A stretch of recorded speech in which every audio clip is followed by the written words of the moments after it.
garsoorka Soomaaliya wuxuu noqday mid sameeya saraakiil weyn garoomada afkan ayaa lagu arag garsooro Soomaaliyeed Cumar Artan iyo Nahaka oo guuli magac u soo hoyay dalka wuxuu ahaa mid aad looga madceliyay xiriirka kubadda cagta dalka taa beddelkeeda waxaa jira shakhsiyaad go'aan ka qaaday garsoorka Soomaaliya oo sheegay inay ka fariisteen waana markii koowaad ee la arag garsooro Soomaaliyeed oo bartiisa soo qora inuu tabanayo cadaalad daro garsoorkan Soomaaliya inuu isaga fariistay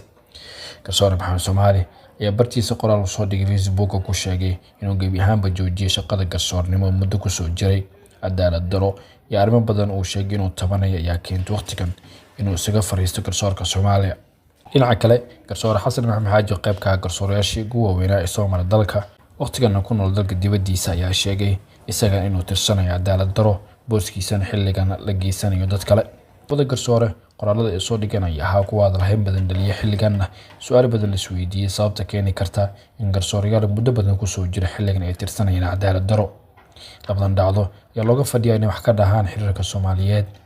waxda garsoorka oo ku ugu muhiimsan yahay shaqada ugu adag kuwa u baahan in si isku mid ah loogu cadaalad falo ma jiro garsoore aan u qalmin inuu helo xaq u leeyahay